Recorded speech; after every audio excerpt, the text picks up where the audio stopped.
Welcome into Chicago Bears Now. I am your host, Harrison Graham, bringing you the latest rumors and news here on a Friday. Yeah, there's more quarterback rumors, starting with Nick Foles. This is the latest coming from The Athletic when they did their bold prediction, saying the Bears should trade for Nick Foles. Now, he does have familiarity with a couple of Bears assistant coaches. He's had success in RPO-based offenses, which is what the Bears are trying to do with Mitchell Trubisky, but he does have 3 years and almost $60 million remaining on that 4-year, $88 million contract he signed with Jacksonville before last season. Now, this is what he did in 2019.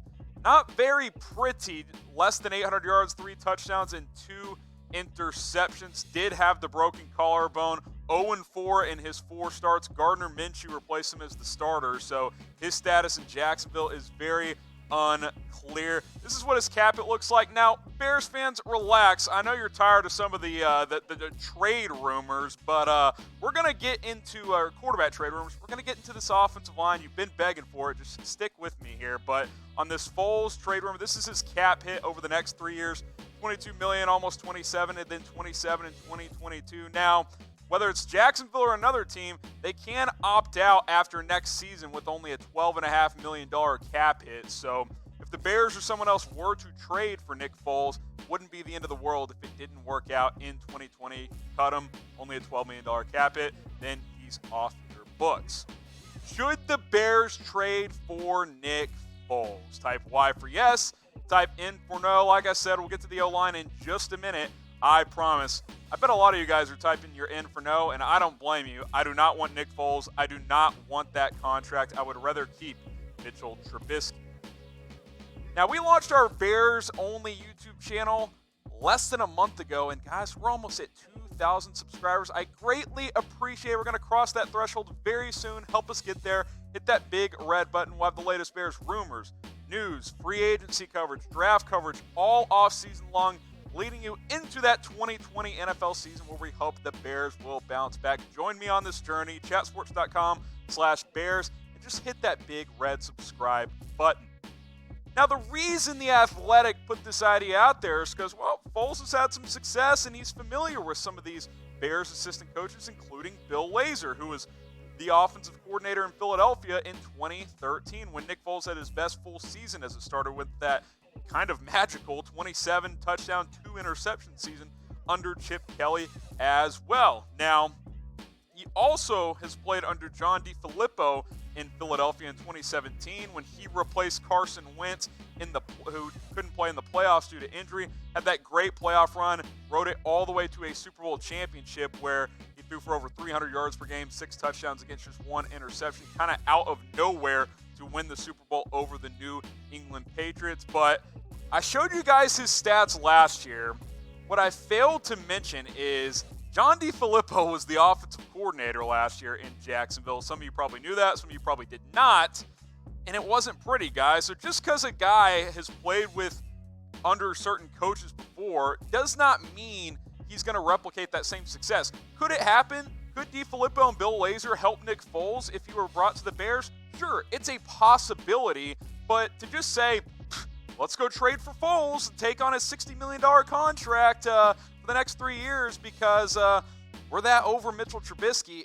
A, I think there's better options out there. And B, I kind of would rather see what Mitch can do this next season on a much cheaper deal. 2021 comes around, Mitch isn't the answer, then you can make a decision at quarterback. So I ask you one more time, knowing what you know, knowing the numbers I put up there on screen, the contract, all of it, should the Bears trade for Nick Foles? Type Y for yes, type N for no. I expect to see a lot of no's. I do not believe Chicago should trade for Nick Foles. Now, something I encourage all of you to type your Y for yes, but to actually do as well, is get your loved one some flowers, some gifts this Valentine's Day. We're about, a week away here? Chatsports.com/flowers. They got cookies, they got brownies, they got all kinds of stuff. If you're like, I'm not a flower person, or if your girlfriend, wife isn't a flower person, get some sweets. You can take advantage of them too. She'll be happy. You're happy. Chatsports.com/flowers. 15% off all of this stuff with our partner, Pro Flowers. Go ahead and take advantage of these deals today. Valentine's Day just over a week away. I promised you guys we would do it. Let's talk about the offensive line. Put a community post up on the Bears channel, and I finally have to do it. We're talking about this offensive line, and it was ugly in 2019. Let's just call it what it was. Significantly regressed from 2018 to 2019. Pro Football Focus, who does a lot of good work. I don't trust everything they do, but they do a pretty good job on putting this stuff together. They had the Bears O-line in 2018 as the number 11 group in the NFL. 2019 to get to number 25. Now, there's a lot of reasons for that, including some injuries, some player decline.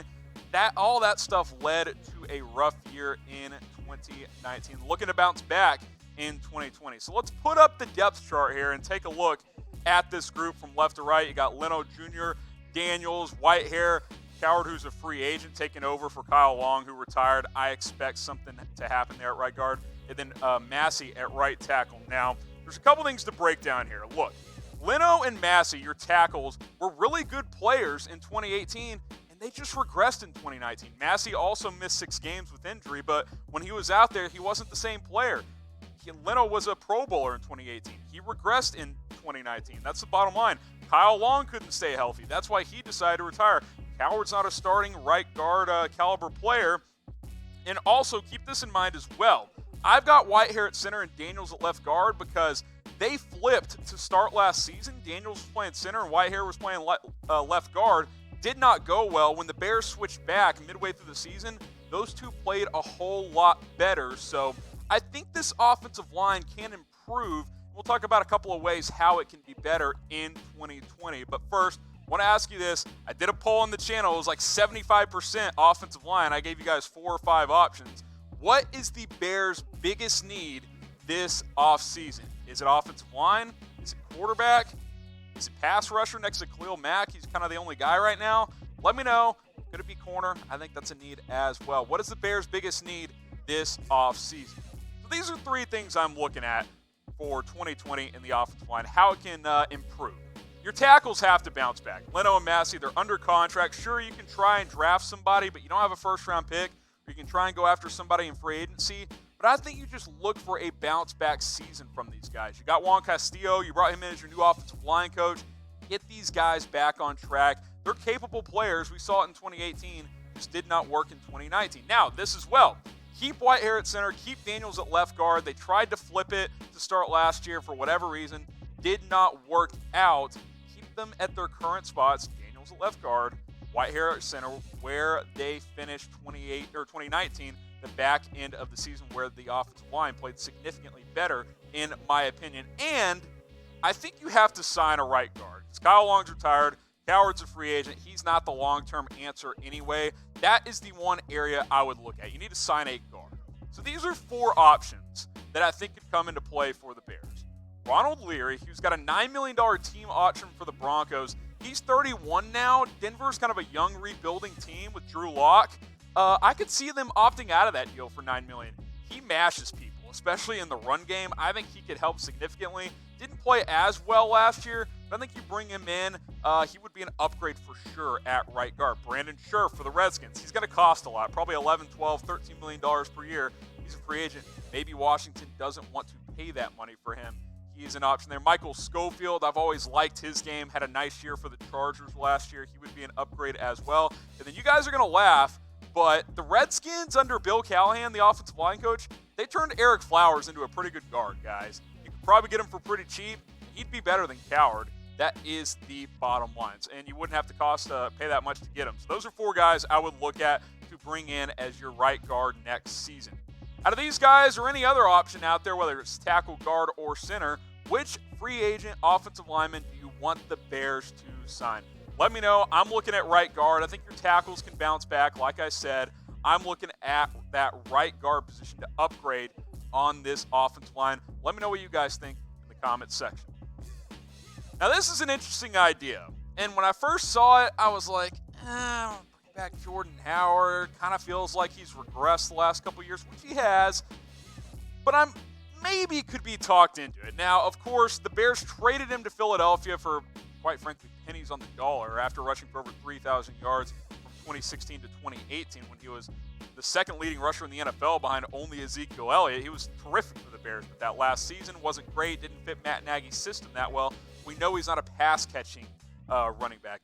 Goes to the Eagles, starts pretty strong, gets that midseason shoulder injury, did come back, but lost that starting job to Miles Sanders. They're not going to re-sign him, I don't think. I think Philadelphia is going to build around Sanders in that backfield. They will go in a different direction. So Jordan Howard's going to hit the open market here.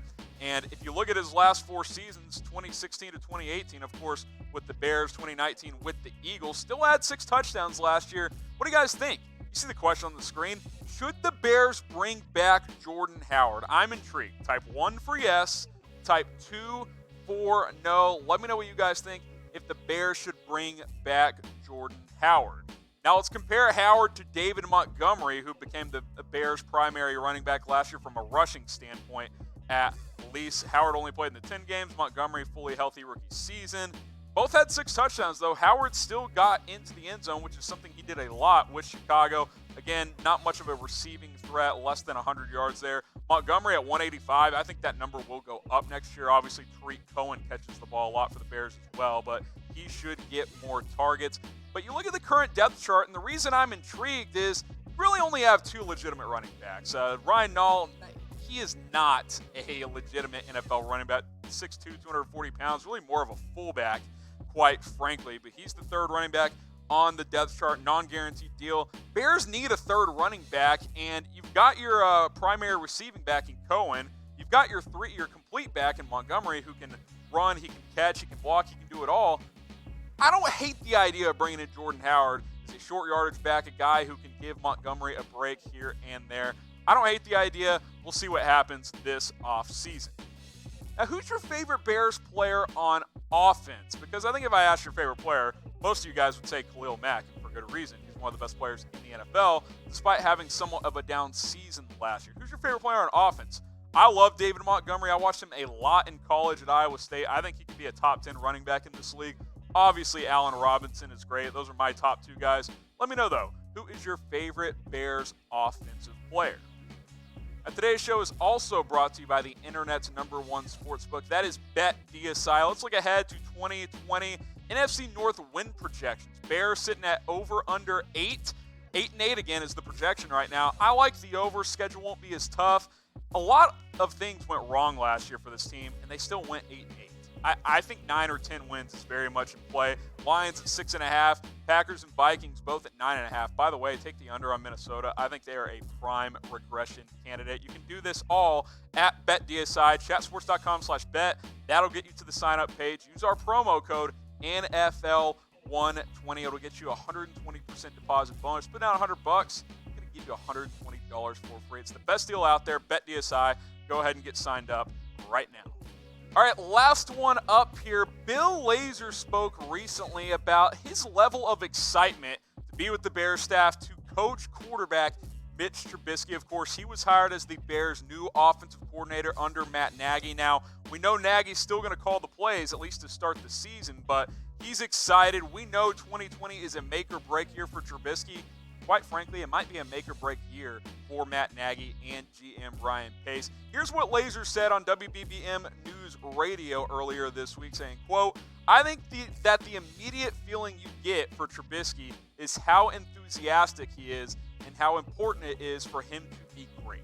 If you consider yourself a teacher as a coach, that's one of the most critical things you look for in a guy who is really motivated to be great. So, look, he likes the intangibles Trubisky has. We know that his mechanics have to improve. His decision-making has to improve. But Bill Lazor's fired up. He also talked about how when he was on the University of Virginia staff about 7 or 8 years ago, he remembers watching Mitch Trubisky at a high school camp when he was a sophomore or junior in high school. Kind of a funny connection there. But he is Trubisky's new offensive coordinator, and Mitch is going to have to lean on him and John DeFilippo, assuming the Bears don't trade for another quarterback like a Nick Foles. So it's going to be a big year for this staff, big year for Mitch Trubisky.